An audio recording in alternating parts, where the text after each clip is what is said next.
adalah orang-orang yang berdoa meminta kepada selain Allah. Kenapa mereka masih minta? Di Indonesia ini masih banyak nggak orang yang berdoa meminta kepada selain Allah? Banyak.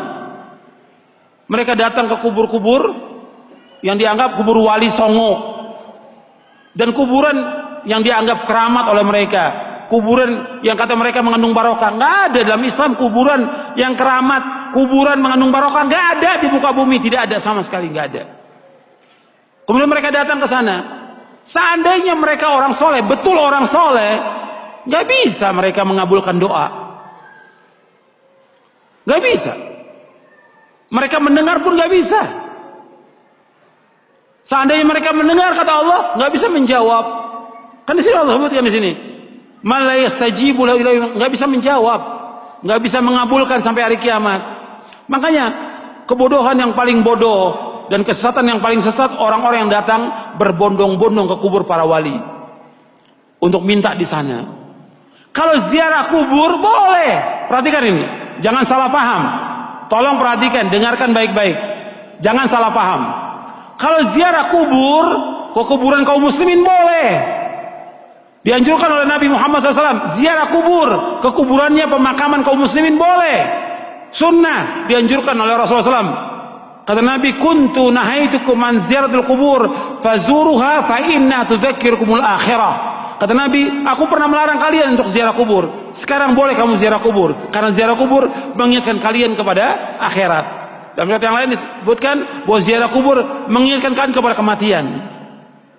Ziarah kubur kaum muslimin boleh, tapi ziarah kubur yang dilakukan oleh mereka ini, datang ke kuburan wali dengan niat kuburan itu mengandung barokah, bahwa orang itu soleh, suci, bisa mengangkat doa mereka ke langit kepada Allah sebagai tawasul. Mereka minta, ada yang menjadikan mereka sebagai wasilah kepada Allah, ada yang menjadikan mereka sebagai syafaat kepada Allah, ada yang mereka menjadikan mereka sebagai Tuhan yang mereka minta kepada penghuni wali, penghuni kubur itu. Ini kenyataan yang dilakukan oleh orang-orang yang ziarah-ziarah kubur ke kuburannya para wali. Dan ini kalau Anda perhatikan, kerusakannya luar biasa ini. Karena masalah akidah, masalah tauhid, mereka memalingkan ibadah kepada selain Allah yang Allah tidak redha selama-lamanya. Di dalam buku atau kitab Ushulus Tsalatsa oleh Syekh Muhammad bin Abdul Wahhab dikatakan, innallaha la yarda ay yushraka ma'ahu ahadun fi ibadatihi, la malakun muqarrabun wala nabiyyun mursal. Allah tidak redha selama-lamanya apabila Allah disekutukan dengan makhluknya, apakah dengan malaikat yang dekat atau dengan nabi yang diutus. Allah nggak redha. Maksudnya kalau ada orang yang berdoa meminta kepada malaikat Jibril, minta kesembuhan, minta rezeki, minta dimudahkan urusan, Allah nggak redha. Karena malaikat Jibril nggak bisa mengabulkan doa yang mengabulkan doa Allah. Atau kepada nabi yang diutus, orang datang ke kuburannya Nabi Muhammad SAW, minta kepada Nabi Muhammad SAW supaya dimudahkan rezekinya, supaya dimudahkan jodohnya, supaya dagangannya laris, supaya segala macam. Allah nggak redha, nggak redha. Kenapa? Doa itu wajib dipanjatkan dan hanya ditujukan kepada Allah saja, tidak kepada yang lain. Allah nggak redha. Hatta kepada orang yang paling soleh, Nabi Muhammad SAW, orang datang kepada kuburan beliau minta, Allah nggak redha. Makanya nggak ada seorang sahabat pun yang datang ke kuburan Nabi untuk minta sesuatu, tidak ada. Tidak ada seorang sahabat pun radhiyallahu anhum ajmain yang datang ke kuburan Nabi untuk minta sesuatu, tidak ada sama sekali. Mereka berdoa langsung kepada Allah. Begitu juga setelah wafatnya Khulafaur Rasyidin, nggak ada orang datang.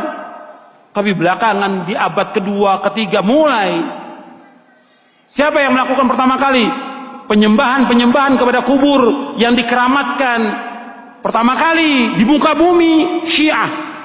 Pertama kali, laknatullah alaihim. Pertama kali Syiah yang menyesatkan kaum muslimin. Mereka katakan kubur imamnya, kemudian kubur Husain mereka sembah, mereka tawaf di situ. Itu pertama kali. Sunnahnya orang Syiah, sunnah sayyi'ah, sunnah jahiliyah yang mereka lakukan. Bukan sunnah hasanah, sunnah sayyi'ah. Mengajak orang untuk menyembah kubur. Setelah itu diikuti oleh apa?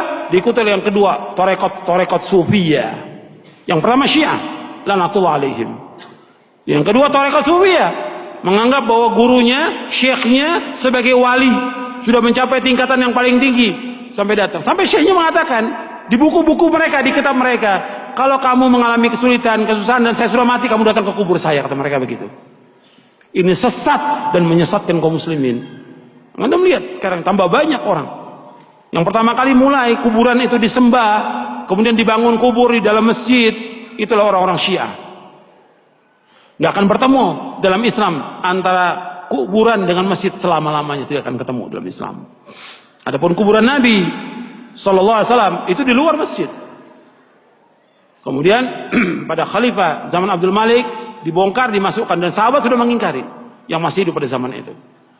Nggak bisa bersatu dan beda kuburan Nabi. Karena apa? Nggak mungkin kuburan Nabi akan dibongkar, dipindahkan ke Baqi, nggak mungkin. Karena Nabi nggak mau. Kalau di Baqi akan disembah oleh manusia. Makanya Nabi dibedakan khusus untuk Nabi, dikuburkan di tempat itu dengan dua sahabatnya, Abu Bakar dan Umar. Adapun kuburan yang lain nggak boleh, nggak bisa bersatu antara masjid dengan kuburan selama-lamanya. Yang pertama kali Syiah.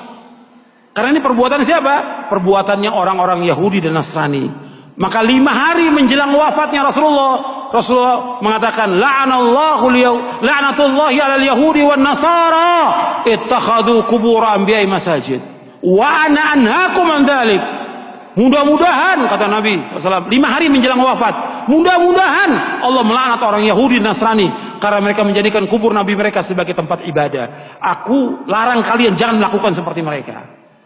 5 hari menjelang wafat, 5 hari. Terus Nabi ingatkan umatnya, jangan seperti Yahudi, jangan seperti Nasrani yang mereka menjadikan kubur Nabi mereka sebagai tempat ibadah. Aku larang. Kuburan bukan tempat ibadah, kuburan. Dan gak boleh melaksanakan perjalanan ke makam-makam, gak boleh. Ziarah kubur boleh, tapi menentukan makam tertentu untuk ziarah mempunyai keutamaan gak boleh. Yang punya keutamaan 3 masjid, masjid aja cuma 3 masjid dari seluruh dunia yang mempunyai keutamaan. Kata Nabi SAW dalam hadis yang saya ada di buku ini, la tushaddur rihalu illa ila 3 masajid, masjid hadza wa masjidil haram wa masjidil aqsa. Kata Nabi, nggak boleh mengadakan perjalanan dengan niat ibadah kecuali 3 masjid.